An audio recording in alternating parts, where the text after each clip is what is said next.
Merhabalar kıymetli izleyicilerim ve takipçilerim. Binnur'un Mutfağı kanalıma ve mutfağıma hoş geldiniz. Bugün sizler için yapımı son derece kolay olan, isterseniz hemen yapıp tüketebileceğiniz, isterseniz 2 yıl boyunca saklayabileceğiniz turşu tarifim var. Bu turşuyu yaz turşusu olarak da tüketebilirsiniz ya da kış turşusu olarak 2 yıl boyunca serin bir yerde sakladığınız zaman gönül rahatlığıyla tüketebilirsiniz. Üstelik çıtırlığından hiçbir şey kaybetmiyor. Köy pazarında çok lezzetli çıtır çıtır salatalıklar çıkmış. Tabii ki ben de bunları hiç zaman kaybetmeden turşu yapmak istedim. Sizleri de daha fazla bekletmeden bu leziz turşunun tarifine geçiyorum. Herkese iyi seyirler. Turşuda kullanacağım bütün sebzeleri yıkadım ve kuruladım. İlk önce biberleri hazırlayacağım. Tarifimde yarım kilo kıl biber kullandım. Kullandığım biberler tatlı. Sizler kendi damak zevkinize göre isterseniz bu biberleri acı olarak da kullanabilirsiniz. Biberlerin sap kısımlarını alıyorum. Daha sonra 2-3 parmak aralıklarla kesiyorum. Doğramış olduğum biberleri kasenin içerisine koyuyorum. İsterseniz bu şekilde tek tek saplarını keserek biberlerinizi kesin. Ya da topluca hepsini bir araya getirip kesebilirsiniz. Hangi işlem sizin için kolayınıza geliyorsa o şekilde yapın. Bu arada tarifimi buraya kadar izleyip beğendiyseniz ve hala kanalıma abone değilseniz, abone olarak beğeni ve yorumlarınızla beni desteklerseniz çok sevinirim.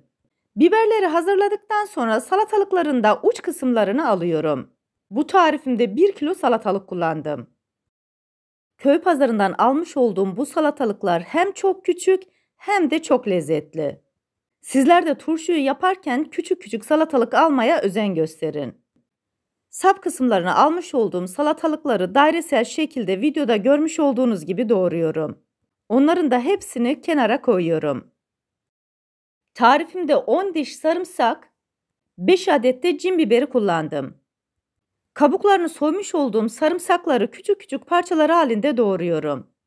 Böylelikle sarımsakların aroması turşuya daha güzel geçecek. Doğramış olduğum sarımsakları da tekrar kasenin içerisine koyuyorum. 5 adet cin biberin sap kısımlarını temizliyorum. Bunları da kenara koyuyorum.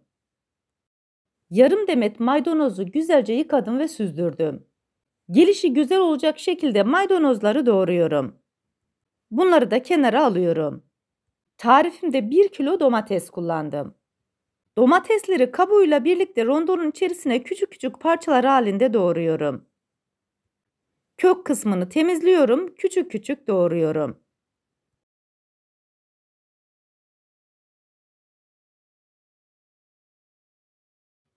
Daha sonra rondodan püre haline gelinceye kadar çekiyorum.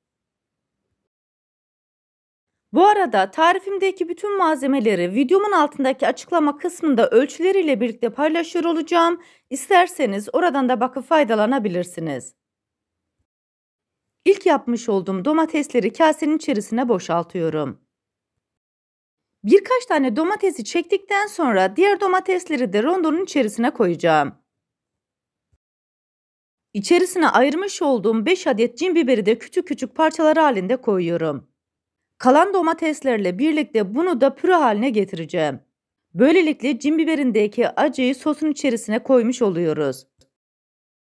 Bütün domatesleri de püre haline getirerek kasenin içerisine koydum. Tencerenin içerisine 1 su bardağı zeytinyağını koyuyorum. Bu aşamada kesinlikle zeytinyağı kullanmaya özen gösterin. 1 su bardağı üzüm sirkesini ekliyorum. Elma sirkesi de olur, hiç fark etmez. 1 yemek kaşığı toz şekerini ekliyorum. 2 yemek kaşığı kaya tuzunu ekliyorum. Bu aşamada kesinlikle kalın tuz ya da kaya tuzu kullanmaya özen gösterin. Aksi halde turşularınızda erime olur. Ocağımızın altını açtık. Altı yüksek ateşte olacak. Bu malzemeleri şöyle bir karıştırdıktan sonra biberleri içerisine ekliyorum. Biberlerin rengi sarıya dönünceye kadar karıştırarak pişiriyorum. Bu aşamada çok fazla kaynatmayın. 5 dakika biberler için yeterli oluyor. Görmüş olduğunuz gibi ısındıkça da biberler sararıyor. Hepsinin sarardığından emin olun. Sararmış olan biberlerin içerisine domates sosunu boşaltıyorum. Ocağımızın altı hala yüksek ateşte. Sosu da koyduktan sonra şöyle bir karıştırıyorum.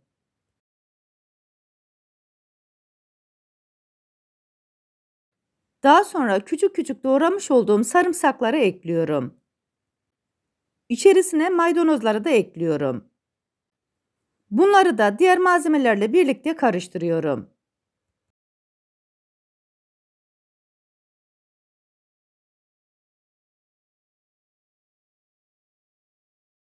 Bu tarifimde 1 çay kaşığı limon tuzu kullandım. 1 çay kaşığı limon tuzunu ekliyorum. Tamamen kaynayıncaya kadar bu şekilde bekletiyorum. Malzemelerimiz kaynamaya başladıktan sonra 5 dakika tutuyorum. 5 dakika boyunca bu şekilde kaynatıyoruz. 5 dakikanın sonunda şöyle bir karıştırıyorum. Ocağımızın altını söndürüyoruz. Hala sosumuz sıcakken içerisine salatalıkları boşaltıyorum. Burası çok önemli. Salatalıkları koymadan önce mutlaka ocağınızın altını söndürün. Sıcak malzemelerle birlikte salatalıkları şöyle bir karıştırıyorum. Artık tenceremizi ocaktan alıyoruz. Hala çok sıcakken kavanozların içerisine koyacağız. Kapağını da sıkıca kapatacağız. Böylelikle vakumlamış olacağız. Sıcak turşuyu kavanozların içerisine boşaltıyorum. Bu yapmış olduğum tarifle 5 tane 500 mililitrelik kavanozu doldurdum. Sizler isterseniz daha büyük kavanoz ya da daha küçüğünü kullanabilirsiniz. Kavanozun ince kısmına kadar doldurduktan sonra kaşık yardımıyla malzemeleri sosun içerisine batırıyorum. Ve daha önce kullanılmamış olan kavanoz kapağını alarak bir geri 2 ileri olacak şekilde sıkıca kapatıyorum. Bütün kavanozların hepsini aynı şekilde doldurdum. Üzerini bir bezle kapatıyorum. Tamamen soğuyuncaya kadar bu şekilde bekletiyorum. Kavanozlar soğuduktan sonra üzerini açıyorum. Buzdolabına kaldırıyorum. Bir gün sonra turşularınızı açıp afiyetle tüketebilirsiniz. Ertesi gün kavanozları çıkartıyorum. Görmüş olduğunuz gibi bütün kavanozların kapakları içeriye doğru çökmüş. Bu şekilde 2 yıl boyunca saklayabilirsiniz. Sizlere bir de bu leziz turşuların iç dokusunu göstermek istiyorum. Kavanozun kapağının havasını alıyorum ve sizler için gösteriyorum. Çok lezzetli, kütür kütür, hiçbir bozulma olmayan harika turşumuz hazır. İsterseniz yemeklerinizin yanında yiyebilirsiniz, isterseniz ekmeğinizi batıra batıra afiyetle tüketebilirsiniz. Bu leziz turşuyu yapıp deneyecek olan herkese şimdiden afiyet olsun. Siz turşunun son halini seyrederken ben de sizlere veda etmiş olayım. Bir tarifimizin daha sonuna geldik. Videomu izlediğiniz için teşekkür ederim. Bana destek olmak için tarifimi beğendiyseniz beğenmeyi, abone değilseniz abone olmayı, yeni tariflerimi izlemek için bildirim zilini açmayı, tariflerimi sevdiklerinizle paylaşmayı unutmayın.